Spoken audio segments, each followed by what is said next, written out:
warahmatullahi wabarakatuh. Perkenalkan, nama saya Nora Syaira dengan NIM B1A1212115. Di sini saya akan mengerjakan tugas ujian akhir semester mata kuliah perancangan kontrak, di mana mata kuliah ini diampu oleh Bapak Muhammad Valian Arsy Nugraha, SHMH. Perancangan kontrak adalah proses pembuatan, pengaturan, dan penulisan kesepakatan yang mengikat secara hukum antara dua belah pihak atau lebih. Tujuan utama dari perancangan kontrak adalah untuk merumuskan hak dan kewajiban masing-masing secara jelas dan rinci, sehingga dapat menghindari perselisihan atau ketidakpastian di masa depan. Fungsi dari perancangan kontrak meliputi, yang pertama itu ada dokumentasi kesepakatan, yaitu menyediakan bukti tertulis mengenai kesepakatan yang telah dicapai oleh para pihak. Yang kedua, pengaturan hak dan kewajiban, yaitu mengatur hak dan kewajiban masing-masing pihak secara jelas dan perinci. Yang ketiga, perlindungan hukum, yaitu memberikan perlindungan hukum kepada para pihak dengan menyediakan dasar hukum untuk penyelesaian sengketa. Yang keempat, meminimalkan resiko, mengurangi resiko kesalahpahaman atau sengketa di masa depan dengan mendokumentasikan semua detail kesepakatan. Yang kelima, memastikan kepatuhan, yaitu mendorong para pihak untuk mematuhi kesepakatan yang telah dibuat melalui penetapan sanksi atau konsekuensi atas pelanggaran kontrak. Dasar hukum yang menjadi acuan dalam perancangan kontrak di Indonesia adalah Kitab Undang-Undang Hukum Perdata, khususnya buku ketiga tentang perikatan. Pasal 1320 Kitab Undang-Undang Hukum Perdata mengatur syarat-syarat sahnya suatu perjanjian yang meliputi kesepakatan para pihak, kecakapan untuk membuat perikatan, suatu hal tertentu, dan suatu sebab yang halal. Contoh dari perancangan kontrak adalah kontrak kerja antara perusahaan dengan karyawan. Dalam kontrak ini tercantum hak dan kewajiban karyawan seperti gaji, jam kerja, dan tugas yang harus dilakukan serta hak dan kewajiban perusahaan. Kontrak kerja ini mengacu pada peraturan ketenagakerjaan yang berlaku seperti Undang-Undang Ketenagakerjaan Nomor 13 Tahun 2003 di Indonesia. Dengan adanya kontrak yang dirancang dengan baik, diharapkan hubungan kerja antara perusahaan dan karyawan dapat berjalan lancar. Dan jika terjadi perselisihan, dapat diselesaikan berdasarkan ketentuan yang ada di dalam kontrak tersebut. Syarat sahnya suatu kontrak diatur di dalam Hukum Perdata Indonesia, terutama di dalam Kitab Undang-Undang Hukum Perdata. Ada beberapa syarat yang harus dipenuhi agar suatu kontrak dianggap sah. Pertama, harus ada kesepakatan antara kedua belah pihak. Kesepakatan ini berarti bahwa kedua belah pihak itu harus sepakat mengenai hal-hal pokok dalam kontrak tersebut tanpa ada paksaan, kesalahan, atau penipuan. Misalnya dalam kontrak jual beli mobil, kedua belah pihak harus sepakat mengenai harga dan kondisi mobil tersebut. Yang kedua, para pihak harus memiliki kecakapan untuk membuat suatu perikatan. Dalam hal ini, mereka harus sudah dewasa dan tidak berada di bawah pengampuan. Contohnya, seorang anak di bawah umur atau orang yang dinyatakan tidak cakap oleh pengadilan tidak bisa membuat kontrak yang sah. Lalu yang ketiga, harus ada suatu hal tertentu yang menjadi objek kontrak tersebut. Hal ini berarti objek kontrak harus jelas dan dapat ditentukan. Misalnya di dalam kontrak sewa menyewa rumah. Rumah yang disewa harus jelas lokasinya dan kondisinya. Yang keempat, harus ada suatu sebab yang halal. Sebab yang halal ini berarti bahwa tujuan kontrak tidak bertentangan dengan undang-undang, kesusilaan, atau ketertiban umum. Misalnya kontrak untuk menjual narkotika tidak sah karena bertentangan dengan hukum yang berlaku. Sebagai contoh konkret, dalam sebuah kontrak kerja antara perusahaan dan karyawan, semua syarat di atas harus dipenuhi agar kontrak tersebut sah dan mengikat secara hukum. Perusahaan dan karyawan harus sepakat mengenai posisi, gaji, tanggung jawab pekerjaan. Kedua belah pihak harus cakap hukum, yaitu perusahaan harus terdaftar secara sah dan karyawan harus dewasa serta tidak berada di bawah pengampuan. Pekerjaan yang diperjanjikan harus jelas dan spesifik. Dan yang terakhir, tujuan dari kontrak kerja tersebut harus sesuai dengan hukum dan tidak melanggar aturan atau norma yang berlaku. Sumber hukum yang mengatur tentang syarat sahnya kontrak ini adalah pasal 1320 Kitab Undang-Undang Hukum Perdata yang menyebutkan 4 syarat sahnya suatu perjanjian, yaitu kesepakatan yang mengikat dirinya, kecakapan untuk membuat suatu perikatan, suatu pokok persoalan tertentu, dan suatu sebab yang tidak terlarang. Dengan memenuhi syarat tersebut, kontrak yang dibuat akan memiliki kekuatan hukum dan dapat ditegakkan di pengadilan jika terjadi sengketa. Unsur-unsur dari akta mencakup beberapa elemen penting yang harus dipenuhi agar suatu dokumen dapat dianggap sah sebagai akta menurut hukum. Berdasarkan Kitab Undang-Undang Hukum Perdata, Akta adalah dokumen tertulis yang dibuat untuk dijadikan alat bukti dari suatu perbuatan hukum.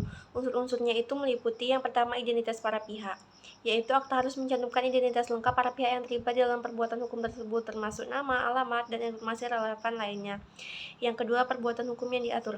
Akta harus jelas menguraikan perbuatan hukum yang diatur, seperti jual beli, sewa menyewa, hibah, perjanjian, dan sebagainya. Lalu, yang ketiga, tanggal dan tempat perbuatan.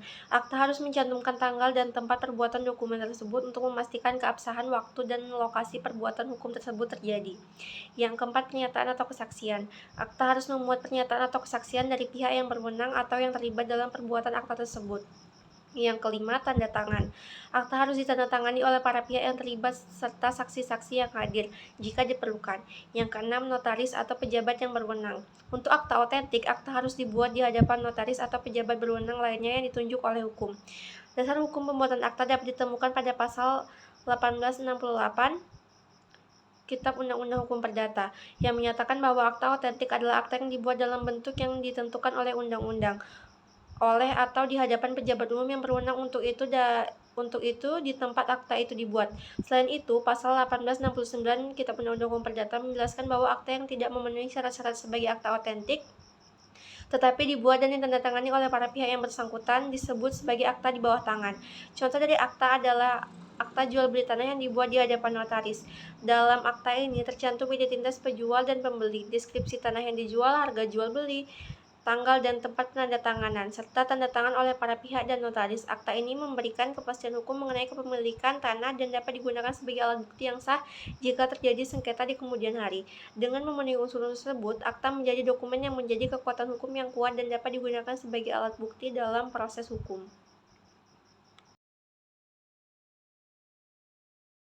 Jenis-jenis akta dalam hukum Indonesia dapat dikategorikan menjadi dua, yaitu akta otentik dan akta di bawah tangan. Berdasarkan ketentuan dalam Kitab Undang-Undang Hukum Perdata, yang pertama itu ada akta otentik, di mana akta otentik adalah dokumen yang dibuat oleh atau di hadapan pejabat umum yang berwenang seperti notaris sesuai dengan ketentuan undang-undang. Akta otentik memiliki kekuatan pembuktian yang sempurna mengenai apa yang tercantum di dalamnya, selama tidak dapat dibuktikan sebaliknya. Dasar hukum akta otentik diatur di dalam pasal 1868 Kitab Undang-Undang Hukum Perdata yang menyatakan bahwa akta otentik adalah akta yang dibuat dalam bentuk yang ditentukan oleh undang-undang atau di hadapan pejabat umum yang berwenang. Contoh dari akta otentik adalah akta jual beli tanah yang dibuat di hadapan notaris. Akta ini mencantumkan identitas penjual dan pembeli, deskripsi properti, harga transaksi, serta tanggal dan tempat pembuatan akta, dan ditandatangani oleh notaris serta para pihak yang terlibat. Lalu yang kedua, akta di bawah tangan. Akta di bawah tangan adalah dokumen yang dibuat dan ditandatangani oleh para pihak tanpa kehadiran atau keterlibatan pejabat umum. Meskipun tidak memiliki kekuatan pembuktian secara akta otentik, akta di bawah tangan tetap dapat dijadikan sebagai alat bukti yang sah di pengadilan, selama tidak ada pihak yang menolak keabsahan tanda tangan di dalamnya. Dasar hukum untuk akta di bawah tangan diatur di dalam pasal 1874 Kitab Undang-Undang Hukum Perdata yang menyebutkan bahwa akta di bawah tangan adalah akta yang ditandatangani oleh para pihak yang membuatnya. Contoh dari akta di bawah tangan adalah perjanjian sewa menyewa rumah yang dibuat dan ditandatangani oleh pemilik rumah dan penyewa tanpa kehadiran notaris. Dokumen ini memuat kesepakatan mengenai jangka waktu sewa, biaya sewa, dan kewajiban masing-masing pihak. Dalam praktik hukum, kedua jenis akta ini sering digunakan sesuai dengan kebutuhan dan tingkat formalitas yang diperlukan oleh para pihak yang terlibat dalam perbuatan hukum tersebut. Akta otentik memberikan jaminan kepastian hukum yang lebih kuat, sedangkan akta di bawah tangan menawarkan kemudahan dan fleksibilitas dalam pembuatan kesepakatan. Memorandum of Understanding atau MOU adalah dokumen yang menyatakan kesepahaman antara dua pihak atau lebih mengenai niat mereka untuk melakukan suatu tindakan atau kerjasama di masa mendatang. MOU biasanya berisi non-binding atau tidak mengikat secara hukum, artinya tidak memiliki kekuatan hukum yang sama seperti kontrak formal. MOU sering digunakan sebagai langkah awal untuk merumuskan kerangka kerjasama sebelum menyusun perjanjian yang lebih rinci. Sumber hukum yang mengatur MOU di Indonesia belum spesifik diatur di dalam undang-undang, namun prinsip-prinsip umumnya dapat ditemukan dalam ketentuan umum mengenai perikatan dalam Kitab Undang-Undang Hukum Perdata. Memorandum of Agreement atau MOA di sisi lain adalah dokumen yang lebih formal dan biasanya bersifat binding atau mengikat secara hukum. MOA berisi rincian kesepakatan yang telah dicapai oleh para pihak dan mencakup hak dan kewajiban yang harus dipenuhi. MOA dianggap sebagai kontrak yang memiliki kekuatan hukum dan dapat ditegakkan melalui pengadilan jika salah satu pihak tidak memenuhi kewajibannya. Sumber hukum untuk MOA juga merujuk pada Kitab Undang-Undang Hukum Perdata, khususnya dalam ketentuan mengenai perjanjian dan kontrak. Perbedaan utama antara MOU dan MOA terletak pada sifat mengikatnya. MOU biasanya digunakan pada tahap awal negosiasi untuk mendokumentasikan niat dan rencana kerjasama tanpa mengikat para pihak secara hukum, sehingga fleksibilitasnya lebih tinggi. MOA di sisi lain dibuat setelah kesepakatan rinci telah dicapai dan mengikat para pihak untuk melaksanakan kewajiban yang disepakati. Contoh dari MOU adalah kesepahaman antara dua perusahaan teknologi untuk menjalani kemungkinan kerjasama dalam pengembangan produk baru. Dokumen ini akan memuat tujuan kerjasama, area yang akan dijajaki, dan jangka waktu evaluasi, namun tidak mengharuskan kedua belah pihak untuk melanjutkan jika tidak tercapai kesepakatan yang lebih rinci. Sebagai contoh untuk MOA, biasa dilihat dalam perjanjian kerjasama antara dua perusahaan konstruksi untuk membangun sebuah proyek infrastruktur. MOA akan memuat rincian tugas masing-masing pihak, pembagian biaya, timeline proyek, dan sanksi jika salah satu pihak gagal memenuhi kewajibannya. Dengan mematuhi perbedaan ini, para pihak dapat memilih jenis dokumen paling sesuai dengan tahap dan tujuan kerjasama yang ingin dicapai. MOU memberikan fleksibilitas dan kesempatan untuk eksplorasi, sementara MOA memberikan kepastian hukum dan komitmen yang lebih kuat. Faktor yang dapat mempengaruhi tidak sahnya suatu kontrak sehingga kontrak tersebut dapat dibatalkan didasarkan pada syarat sahnya perjanjian yang tercantum di dalam pasal 1320 Kitab Undang-Undang Hukum Perdata, yaitu 4 syarat utama sahnya perjanjian adalah: yang pertama, kesepakatan para pihak, yaitu perjanjian harus dibuat berdasarkan kesepakatan bebas antara para pihak yang tanpa paksaan, kekeliruan, atau penipuan. Jika kesepakatan diperoleh melalui paksaan, penipuan, atau kekeliruan, maka kontrak tersebut dapat dibatalkan. Misalnya, jika seseorang menandatangani kontrak karena diancam, kontrak tersebut tidak sah. Yang kedua, kecakapan untuk membuat perikatan. Para pihak yang membuat kontrak harus memiliki kecakapan hukum, yang berarti mereka harus dewasa, tidak berada di bawah pengampuan, dan mampu bertindak dalam kapasitas hukum. Jika salah satu pihak adalah anak di bawah umur atau orang yang berada di bawah pengampunan tanpa perwakilan yang sah, kontrak dapat dibatalkan. Contoh, kontrak yang ditandatangani oleh anak di bawah umur tanpa persetujuan orang tua atau wali yang sah. Yang ketiga, suatu hal tertentu. Objek perjanjian harus jelas dan dapat ditentukan. Jika objek perjanjian tidak jelas atau tidak dapat ditentukan, maka kontrak tersebut tidak sah. Misalnya, perjanjian jual beli yang objeknya tidak jelas atau tidak ada spesifikasi yang pasti mengenai biaya barang yang dijual. Yang keempat, sebab yang halal. Tujuan dari perjanjian harus halal dan tidak bertentangan dengan hukum, moral, atau ketertiban umum. Jika tujuan kontrak adalah untuk melanjutkan sesuatu yang melanggar hukum, kontrak tersebut dapat dibatalkan.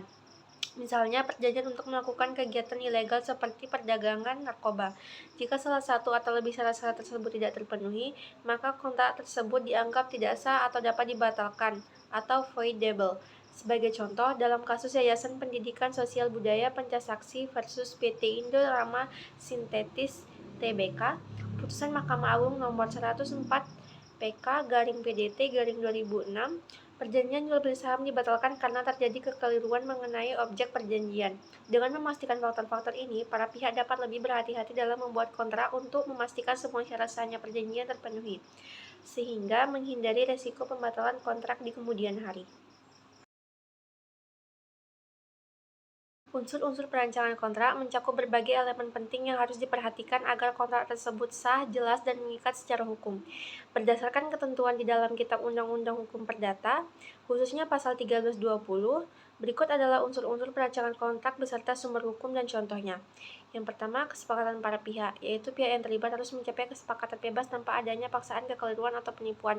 Kesepakatan ini menjadi dasar kontrak yang sah. Misalnya, di dalam kontrak jual beli rumah, pembeli dan penjual harus sepakat tentang harga dan kondisi rumah tersebut. Yang kedua, kecakapan hukum, di mana para pihak yang membuat kontrak harus memiliki kecakapan hukum, artinya mereka harus dewasa dan tidak berada di bawah pengampuan.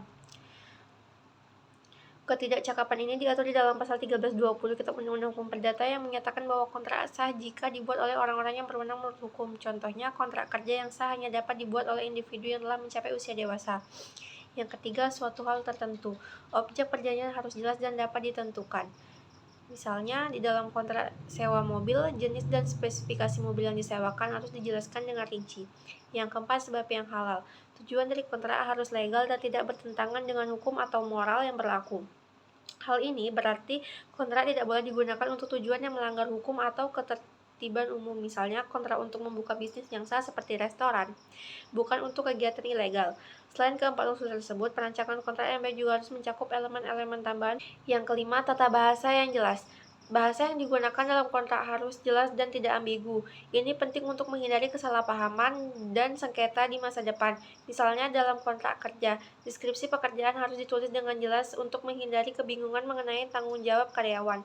Yang keenam, klausul penyelesaian sengketa. Kontrak harus mencantumkan klausul mengenai penyelesaian sengketa yang menjelaskan bagaimana cara penyelesaian perselisihan yang mungkin timbul dari kontrak tersebut. Contoh, kontrak kerja yang mencantumkan bahwa sengketa akan diselesaikan melalui mediasi atau arbitrase sebelum dibawa ke pengadilan. Yang ketujuh, klausul pelaksanaan. Kontrak harus mencakup ketentuan mengenai bagaimana dan kapan kewajiban harus dipenuhi oleh para pihak. Misalnya dalam kontrak pembangunan harus ada jadwal pelaksanaan proyek dan tenggat waktu penyelesaian. Contoh penerapan unsur-unsur itu dapat dilihat di dalam kontrak jual beli properti. Dalam kontrak tersebut harus ada kesepakatan antara harga atau pembeli dan penjual, identitas para pihak yang terlibat, deskripsi detail properti yang dijual, serta jadwal pembayaran dan penyerahan properti. Kontrak juga harus menyebutkan bahwa tujuan transaksi adalah sah dan tidak melanggar hukum. Dengan memperhatikan unsur-unsur perancangan kontrak ini, para pihak dapat memastikan bahwa kontrak yang dibuat memiliki kekuatan hukum yang sah dan dapat diandalkan, sehingga minimalkan resiko sengketa dan ketidakpastian di masa yang akan mendatang. Akta otentik dan akta di bawah tangan adalah dua jenis dokumen hukum yang memiliki perbedaan mendasar dalam segi keabsahan, kekuatan pembuktian, dan proses pembuatannya, yang diatur di dalam Kitab Undang-Undang Hukum Perdata Indonesia. Akta otentik adalah dokumen yang dibuat oleh atau di hadapan pejabat umum yang berwenang seperti notaris yang memiliki syarat-syarat formal yang ditentukan oleh undang-undang. Pasal 1868 KUH Perdata menyatakan bahwa akta otentik adalah akta yang dibuat dalam bentuk yang ditentukan oleh undang-undang, oleh atau di hadapan pejabat umum yang berwenang untuk itu ditempatkan di tempat akta itu dibuat. Kekuatan pembuktian akta otentik sangat tinggi karena dianggap sah dan benar mengenai isi dan peristiwa yang tercantum di dalamnya, kecuali dapat dibuktikan sebaliknya. Contoh akta otentik adalah akta jual beli tanah, yang dibuat ditandatangani di hadapan notaris, mencakup semua rincian transaksi, serta identitas penjual dan pembeli. Akta ini memberikan jaminan kepastian hukum yang kuat. Selanjutnya, akta di bawah tangan. Di sisi lain, adalah dokumen yang dibuat oleh para pihak tanpa keterlibatan pejabat umum. Pasal 1874 Kitab Undang-Undang Hukum Perdata menjelaskan bahwa akta di bawah tangan adalah akta yang ditandatangani oleh para pihak yang membuatnya. Akta di bawah tangan memiliki kekuatan pembuktian yang lebih rendah dibandingkan dengan akta otentik yang dapat disangkal oleh pihak ketiga sehingga terbukti kebenarannya di pengadilan. Contoh akta di bawah tangan adalah perjanjian sewa-menyewa rumah yang dibuat dan ditandatangani langsung oleh pemilik rumah dan penyewa tanpa kehadiran notaris.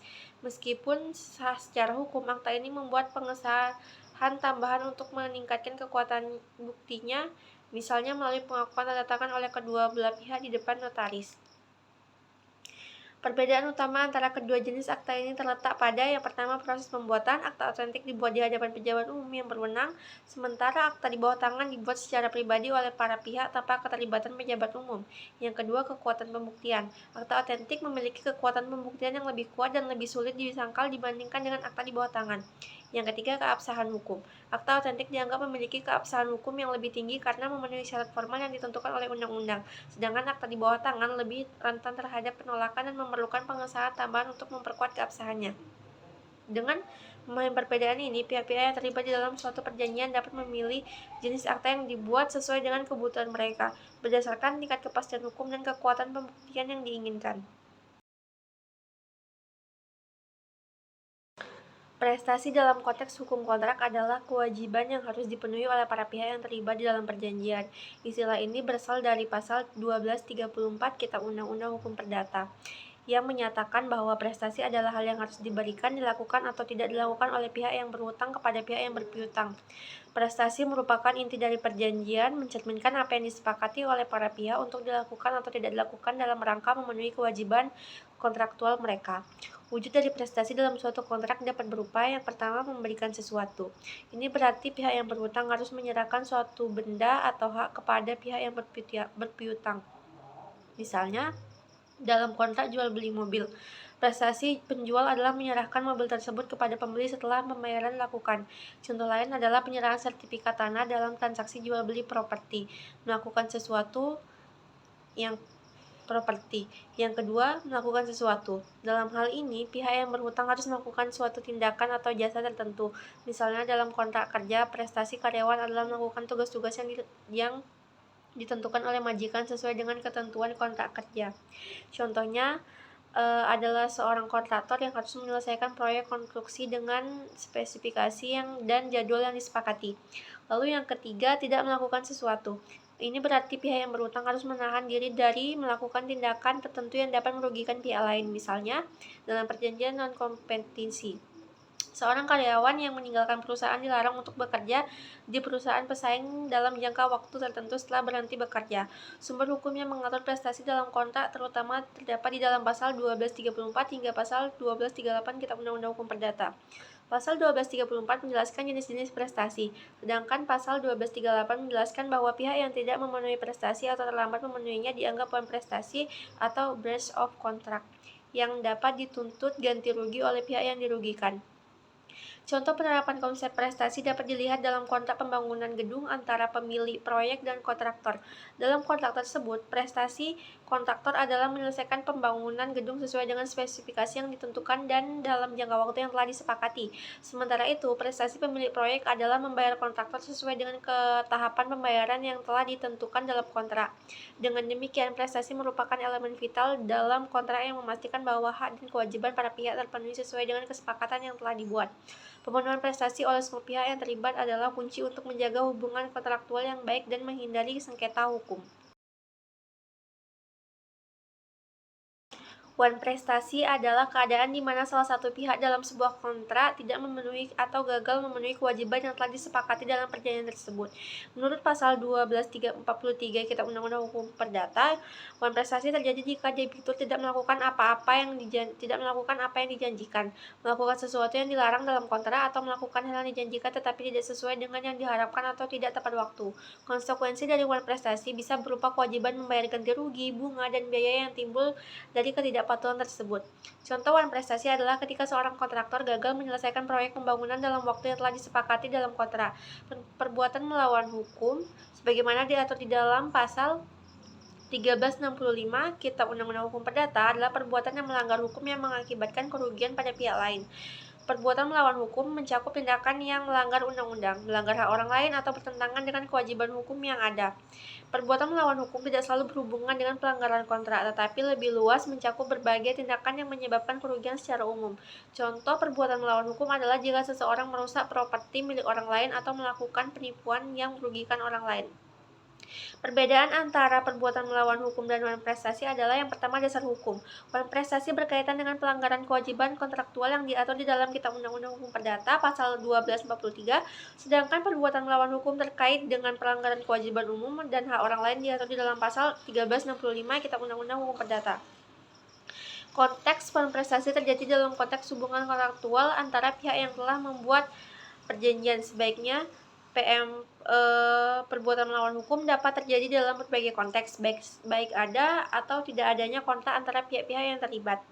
Yang ketiga, jenis kewajiban. Wan prestasi menyangkut pelanggaran spesifik terhadap kewajiban yang dijanjikan di dalam kontrak, seperti gagal menyerahkan barang atau tidak membayar tepat waktu. Sementara perbuatan melawan hukum itu mencakup tindakan yang lebih umum seperti merusak properti, mencemarkan nama baik, atau melakukan tindakan ilegal lainnya yang menyebabkan kerugian. Yang keempat, akibat hukum. Konsekuensi dari wan prestasi biasanya diatur di dalam kontrak itu sendiri. Seringkali mencakup ganti rugi, pembatalan kontrak, atau pemenuhan paksa. Dalam kasus PMH, konsekuensinya meliputi ganti rugi untuk kerugian yang timbul yang harus dibuktikan oleh pihak yang dirugikan di pengadilan. Contoh konkretnya yang wan prestasi yaitu Seseorang penyedia layanan internet berjanji untuk menyediakan layanan internet dengan kecepatan tertentu. Namun setelah beberapa bulan, layanan yang diberikan tidak memenuhi kecepatan yang dijanjikan.